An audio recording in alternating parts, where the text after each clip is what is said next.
Conakry, 22 décembre 2015 au sommaire, bientôt la Guinée pourra vendre le courant électrique à ses voisins de la sous-région. Le président de la République a lancé ce mardi le barrage de Soapiti, un autre défi de son second mandat. Et l'opération de déguerpissement enclenchée contre les exploitants illégaux des mines d'or de Sidiri. L'opération vise à sécuriser et protéger les zones aurifères. Démonstration de pas de danse, témoignage de soutien au président Alpha Condé. Les jeunes et artistes de la capitale saluent l'installation du président de la République pour son second quinquennat. Mesdames et messieurs, bonsoir. Merci de votre attention et bienvenue dans cette édition. Le président de la République, professeur Alpha Condé, a lancé ce mardi dans la sous-préfecture de Tondon le projet de construction du barrage hydroélectrique de Soapiti. C'était en présence du président de la Gambie. Ce barrage d'une capacité de 515 MW est exécuté par une compagnie chinoise. Le projet durera 58 mois.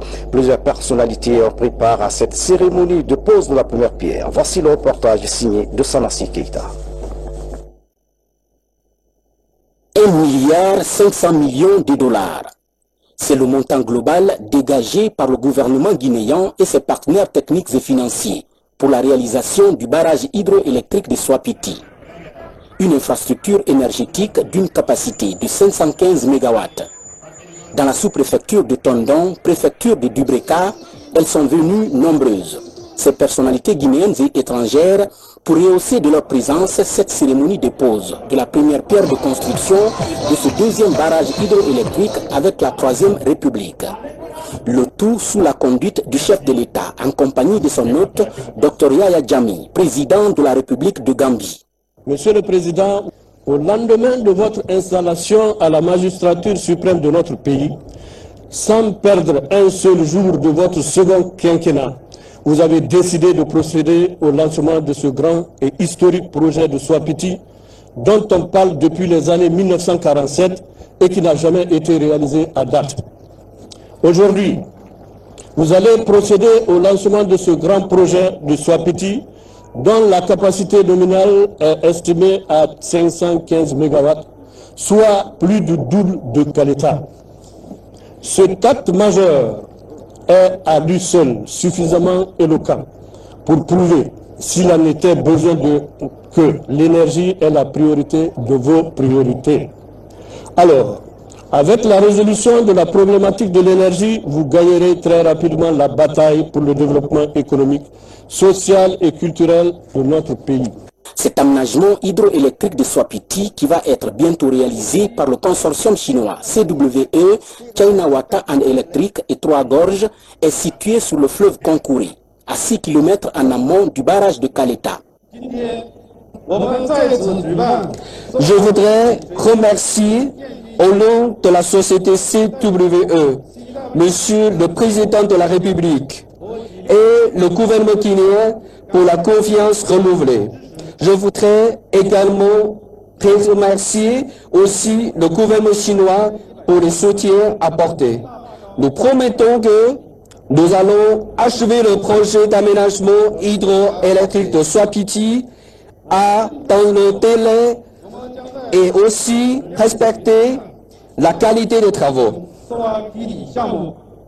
Le productible moyen annuel de l'électricité est de 1898 GWh, ce qui permettra sans nul doute à la Guinée de satisfaire son besoin énergétique et en même temps exporter pour la sous-région. C'est un grand plaisir pour nous aujourd'hui de poser la première pierre du barrage de Soapiti. En effet, il est important que l'Afrique cesse d'être pourvoyeur de matières premières, mais que l'Afrique puisse transformer ces matières premières, tant agricoles que minières, sur place, car non seulement cela va donner du travail à notre jeunesse, mais cela va permettre à notre économie de se développer. Or, il n'y a pas de développement sans électricité. C'est pourquoi la Guinée fera tout pour que l'ensemble des barrages qui sont prévus dans le cadre de l'OMVG, c'est-à-dire la Guinée, la Gambie, le Sénégal et la Guinée-Bissau, et dans le cadre de l'OMVS, c'est-à-dire le Sénégal, la Mauritanie, le Mali et la Guinée, soient réalisés. Nous sommes très fiers et très heureux que cette première pierre soit posée en présence de notre frère Yaya Jammeh, car Le barrage de Swapiti va permettre aussi à la Gambie de disposer d'électricité et de permettre à la Gambie de transformer ses matières premières sur place. Nous sommes très heureux de la coopération internationale. Nous espérons que d'autres pays s'ajouteront à nous pour construire les autres barrages. Autant la coopération sino-guinéenne se renforce, autant nous souhaitons que la coopération entre la Guinée et les autres pays se renforce pour que nous puissions construire les autres barrages. Le délai prévu pour la réalisation de cet aménagement hydroélectrique de Swapiti est de 58 mois. Le ministère de l'Énergie et de l'Hydraulique entend donc prendre toutes les dispositions utiles pour l'exécution de Swapiti en mode partenariat public-privé et selon les règles de l'art et dans les meilleurs délais souhaités. Pas de développement sans électricité, professeur Alpha Condé. Le lancement du barrage de Swapiti va résorber le déficit de l'électricité en Guinée. Les populations témoignent de leur satisfaction à l'endroit du président de la République. La Guinée sort de l'obscurité. Nos reporters ont recueilli les réactions du Premier ministre Mohamed Saïd Fofana. On l'écoute. Swapiti, c'est un symbole du renouveau de la Guinée. Voici, je le dis partout, que trois bonnes choses nous arrivent en même temps. Les élections qui étaient redoutées, tout le monde pensait que les Guinéens allaient s'empoigner, se sont passées dans le calme, dans la quiétude sociale et le président a été intronisé. Deuxièmement, la maladie que nous redoutions, qui s'appelle Ebola. Dans une semaine, le 29, la Guinée va être déclarée hors d'Ebola. Et troisièmement, voilà un grand investissement avec les pays amis. Tous les investisseurs du monde entier regardent aujourd'hui la Guinée et prions Dieu qu'ils viennent. Mais moyennant quoi? Moyennant l'unité nationale, la paix, l'entente entre nous. Si nous faisons ça, la Guinée sera un havre de paix et la Guinée sera un pays de bonheur et de prospérité pour tout le monde. Avant de se rendre ce matin à Tondon pour le lancement du barrage de Swapiti, le président de la Gambie, Cheikh Professeur Elhadj Dr Yaya Ajiji Yamé Babili Mansa, a visité la cité internationale de Conakry, Plaza Diamond. Suivez le reportage de Mamadi Koma. Après Ernest Bai Nkrumah de la Sierra Leone, l'honneur revient au chef de l'État gambien de visiter les installations de la Cité internationale de Conakry, Plaza Diamond. Cette visite de Elhadj Yaya Yamé a pour but de partager les idées et expériences dans le domaine des infrastructures hôtelières entre nos deux pays. Je remercie le professeur Alpha Condé parce que c'est lui qui nous donne des opportunités, montrer ce qu'il y a en Guinée à ses frères, à ses amis présidents qui sont à côté. Le président gambien s'est dit impressionné par la qualité des travaux réalisés à la Cité internationale de Conakry et sollicite le modèle dans son pays. This is unbelievable. This is the image I want of Africa, the whole of Africa, not only Guinea. C'est la chose la plus magnifique qu'il y a eu en Afrique de l'Ouest depuis très longtemps. Dire même en Afrique tout entière. Donc il espère ça pour son propre pays, la Gambie. Donc il veut faire, parce qu'il dit que si vous êtes le dernier, vous devez avoir le meilleur. Et il veut avoir le meilleur. Dignified of Africa, this is what we want. La cérémonie de prestation de serment et d'installation du professeur Alpha Condé dans ses nouvelles fonctions ont permis à certains chefs d'État africains de toucher du doigt les progrès réalisés en Guinée sur le plan des infrastructures hôtelières et énergétiques. Juste après son installation par la Cour constitutionnelle, le président de la République a reçu en audience une mission de la Société financière internationale conduite par son vice-président. Les échanges ont porté sur le renforcement de la coopération entre cette institution et l'État guinéen. Le progrès est en marche. L'ambassadeur des États-Unis d'Amérique s'est entretenu avec le ministre d'État des Mines et de la Géologie, objectif de discuter des questions de partenariat gagnant-gagnant entre les privés américains présents dans le secteur des mines et l'État guinéen. Boubacar Ba a suivi la rencontre. Le diplomate américain qui vient de présenter ses lettres de créance est venu s'enquérir de la situation d'ensemble des réformes entreprises dans le secteur minier, les perspectives envisagées par le gouvernement pour mieux impliquer les privés américains déjà présents dans le secteur. Avec un code minier très attractif, le chef du département des mines souhaite mettre en synergie les compagnies américaines minières et d'énergie en créant des projets innovants permettant de jouer soit le rôle d'acteur ou d'acheteur. Le ministre des Mines souhaite surtout voir le gouvernement américain accompagner la Guinée dans la formation d'une nouvelle génération de cadres des mines. Avec l'avancée de nouvelles technologies, il faudrait vite s'adapter. C'est la question commerciale. Alors nous pouvons expliquer à nos partenaires commerciaux privés quelles sont les actions du gouvernement pour encourager les investissements, quelles sont les opportunités existantes, mais aussi de parler avec nos partenaires guinéens s'il y a des questions de législatives ou des codes qui peuvent être meilleurs pour attraire. Alors ça, c'est une partie de notre dialogue. Nous, les Américains, nous n'avons pas des entreprises nationales, ils sont tous privés. Alors le rôle du gouvernement américain est d'aider les deux côtés, de trouver les solutions qui sont bien pour le peuple guinéen et aussi bien pour les entreprises. Contrairement à son prédécesseur qui a géré des situations de crise sanitaire et électorale, le diplomate américain pourrait se concentrer désormais à la consolidation des acquis et au développement en créant plus d'emplois dans les secteurs porteurs de croissance et de richesse dans le pays. Je vous le disais en titre, les zones aurifères de Sigiri sont devenues ces derniers temps le théâtre d'une exploitation sauvage. Conséquence, les cours d'eau sont pollués, l'environnement sous pression et la situation sécuritaire est préoccupante. Sur le terrain, une patrouille mixte est enclenchée pour assainir les mines d'or de Sigiri. C'est du moins le constat de notre reporter sur place, Fodé Bangali Fofana. Dans la zone aurifère de Bouré, ici à Sigiri, une colonne de véhicules tout-terrain. Il s'agit d'une patrouille mixte composée de gendarmes, de policiers anti-gangs et de militaires. La mission est présente sur le terrain depuis bientôt un mois. Tout le monde est au courant des multiples contentieux qui ont opposé à SAG, à la communauté villageoise de Tchitchia. Alors, un conflit perpétuel, malgré l'arrivée de plusieurs délégations gouvernementales.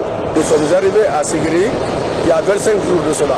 Quand nous sommes venus, nous avons été accueillis par un comité composé de femmes et de jeunes hargneux avec des cailloux.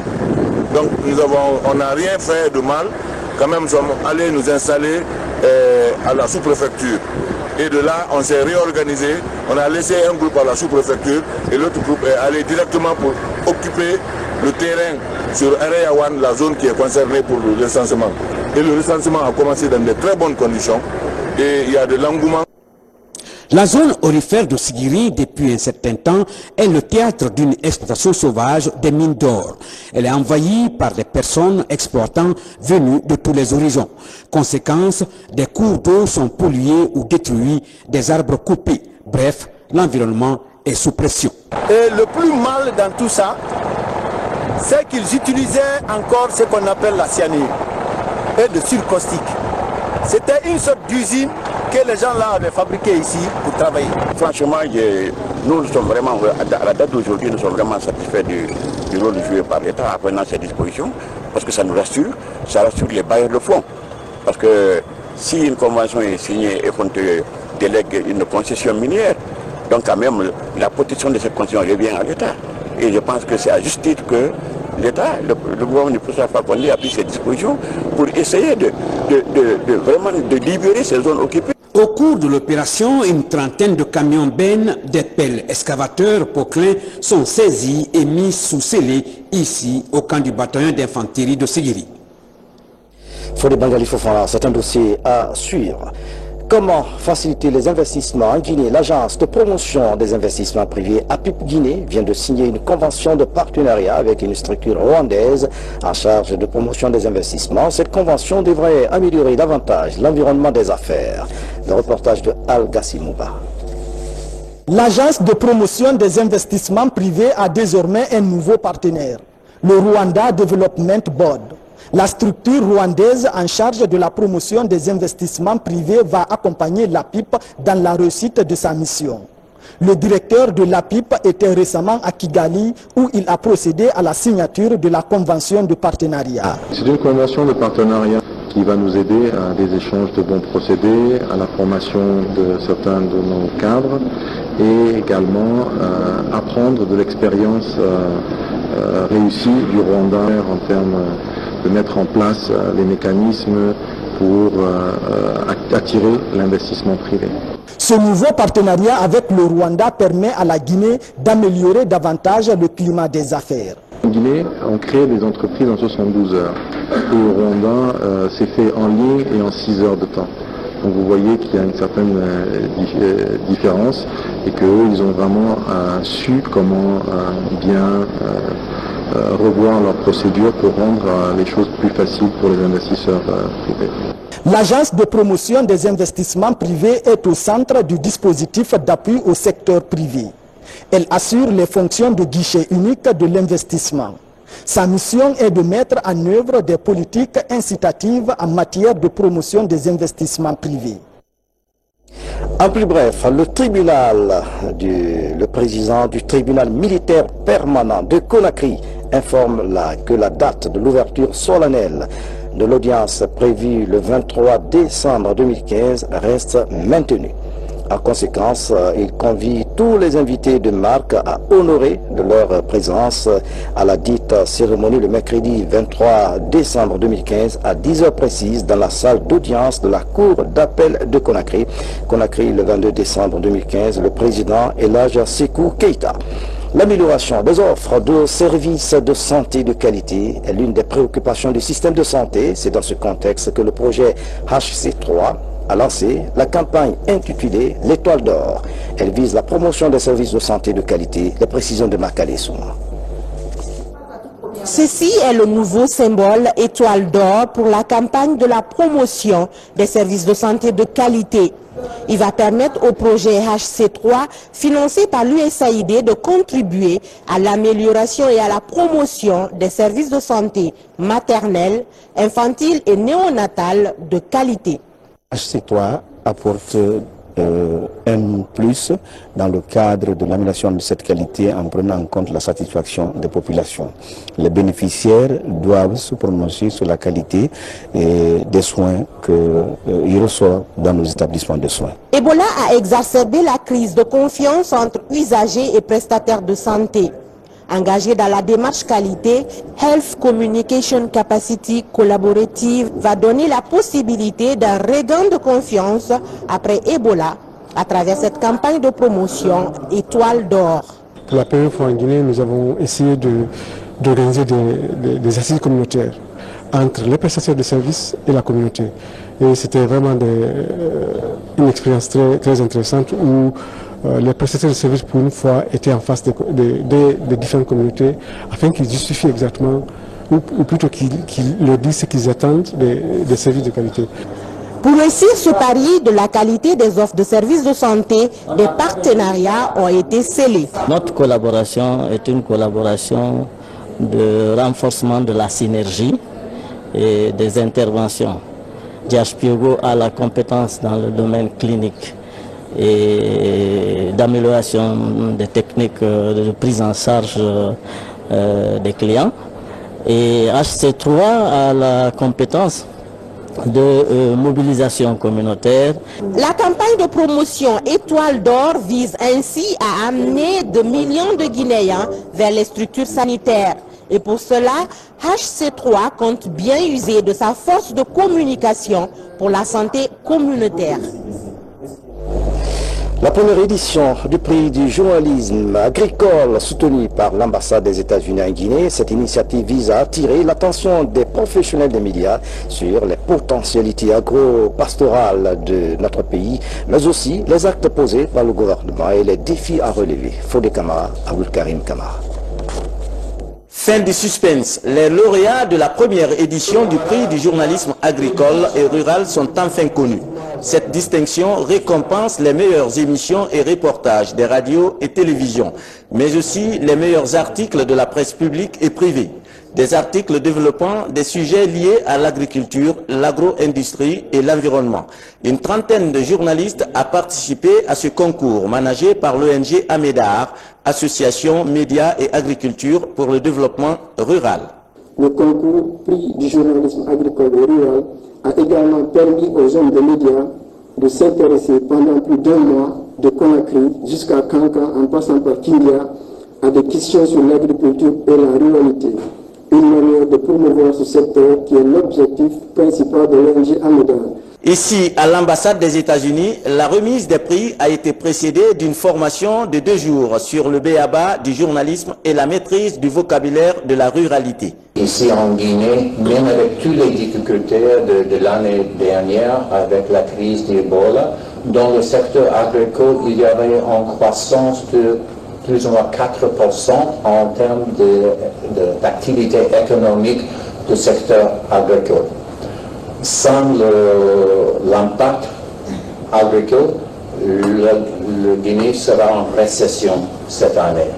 Mais avec le rôle de l'agriculture, il y avait quand même 0 de croissance, mais pas de diminution de l'économie. C'est un chantier tellement immense qui vous est ouvert à vous, communicants, pour faire en sorte que celui-là du village là-bas ait envie de rester au village, pas de venir vers la ville avec ses lumières. Mais faut-il encore amener cette lumière à la campagne? Faut-il amener ce développement-là à la campagne? Qu'il ait des routes, qu'il ait de quoi stocker, de quoi transformer, qu'il soit fier de dire oui, je suis agriculteur parce que je peux conserver ma production et attendre le marché et au bout d'un clic de mon téléphone, demander quel est le prix de l'igname, du maïs sur Conakry. Si le prix est bon, je descends ma marchandise sur Conakry. Si c'est bon à Kankan, je vais plutôt sur Kankan. Et ils sont prêts. Ouverte aux reporters de l'intérieur du pays, cette émulation galvanise les journalistes participants. Des journalistes déterminés à mettre sur les ondes les réalités du monde rural qui représentent 70% d'occupation des populations actives. Dans la région de Kankan, la filière mangue attire de nombreux paysans depuis la relance de l'usine de jus de fruits. Ce soir, nous allons à la découverte d'un paysan de Mandiana qui s'est reconverti dans la filière mangue. En si peu de temps, il a réussi à mettre en valeur plus de 3 hectares de mangue. Falilou Diallo signe son reportage. Malik Sangaré, la cinquantaine, est un planteur de Suntundiana, préfecture de Mandiana. Ce paysan planteur qui évoluait dans la culture du maïs, du riz, décide désormais de se lancer dans la culture de la mangue. Avec l'arrivée du projet de développement de la filière mangue en Guinée, Malik met en valeur plus de 3 hectares comme plantation pilote pour cette première opération. Il y a beaucoup de personnes qui sont dans la préfecture de Mandiana qui attendent leur appui pour qu'il y ait beaucoup de nouvelles plantations. Et moi aussi, je demande à ceux qu'ils viennent parce que moi j'ai été programmé, je dois planter 6 hectares cette année. Mais par manque de plan, je n'ai pu planter que les 3 là. Donc aussi, ils viennent en aide, on va essayer d'augmenter pour que la production soit améliorée. Pour la réussite de cette plantation dite industrielle de manguier, le service de l'Agence nationale de la promotion rurale et du Conseil agricole de Mandiana assure le soutien technique. Nous avons apporté un paquet technique pour l'application ou pour la mise en place de cette plantation industrielle de manguier.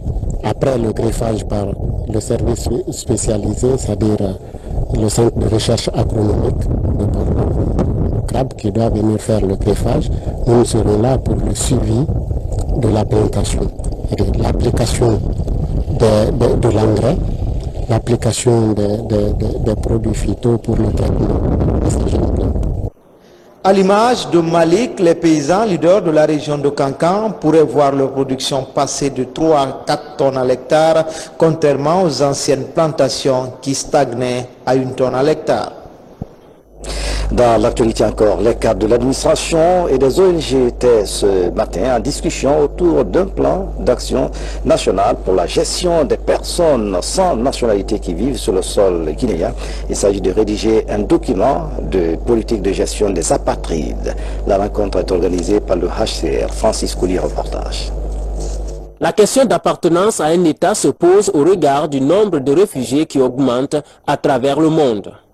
Pour le cas guinéen, même si la guerre a pris fin au Libéria, en Sierra Leone et en Côte d'Ivoire, il y a encore quelques réfugiés qui vivent dans des camps et même des villes du pays, sans preuve juridique de nationalité. Après 15 ans, il y a des réfugiés qui se promènent en Guinée, qui sont très nombreux, qui n'ont aucun document d'identification.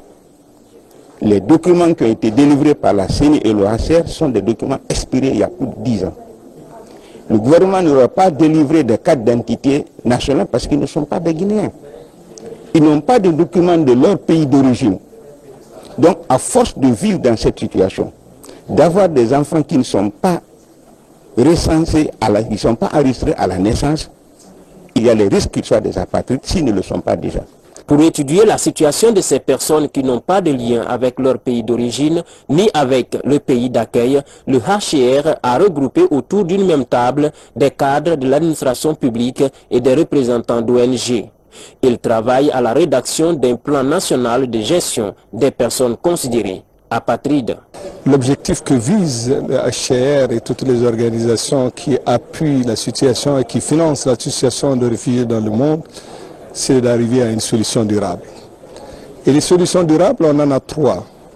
1, c'est le rapatriement. 2, c'est la réinstallation dans un autre pays. Et 3, c'est l'intégration locale.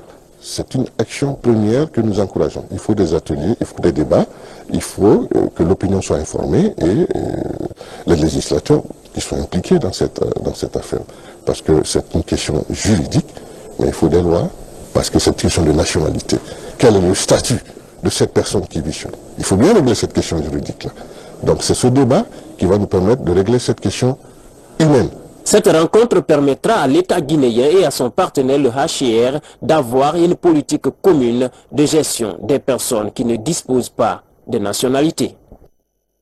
L'autre temps fort de cette édition, les artistes et les jeunes de Conakry ont fêté en apothéose la cérémonie d'installation du président de la République au Palais du Peuple. Une grande manifestation culturelle a été organisée en faveur du professeur Alpha Condé. Plus de 35 artistes y étaient. Le chef de l'État a pris part à la rencontre. Ibrahima Keïta était de la partie. Regardez. C'est une fête de retrouvailles et de remerciements du chef de l'État à l'endroit de la jeunesse de Conakry pour sa participation de qualité à la dernière consultation électorale. Ils étaient plus de 2500 jeunes à se retrouver sur l'esplanade du Palais du Peuple pour répondre à cette invitation du chef de l'État le jour même de son investiture. Plus de 35 artistes étaient là pour véhiculer le message de paix et d'unité nationale du chef de l'État, professeur Alpha Condé. 5 heures de spectacle pour dire merci à une jeunesse engagée à soutenir la politique de changement, une politique qui va se poursuivre en tenant compte de tous les aspects de la vie socio-économique. Est-ce que vous avez décidé pour le changement? Est-ce que vous voulez que la Guinée soit gouvernée autrement? Qu'on mette fin à la corruption, qu'on mette fin à l'anarchie, qu'on mette fin aux occupations sauvages, que la ville soit propre, qu'on cesse de jeter les ordures dans la rue.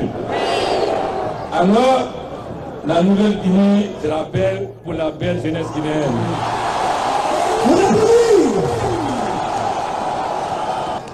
On ne peut travailler pour la jeunesse que si la jeunesse se mobilise. Si la jeunesse se met debout, la Guinée va changer. Professeur Alpha Condé, après avoir invité les jeunes à resserrer les rangs pour la poursuite du programme de changement, a demandé le renforcement de la vigilance pour qu'au soir du 29 décembre, l'OMS puisse déclarer la Guinée débarrassée du virus Ebola. Toujours tourné vers sa jeunesse, le président de la République, professeur Alpha Condé, a promis des spectacles dans toutes les préfectures touchées par Ebola. Comme l'Ebola nous a fait souffrir pendant 2 ans, il est normal que si l'Ebola finisse, que le peuple de Guinée manifeste sa joie. Alors, à la fin de l'Ebola, nous allons organiser de grandes fêtes dans toutes les préfectures qui ont connu l'Ebola, Kissédougou, Guéguédougou, Folkaria, etc.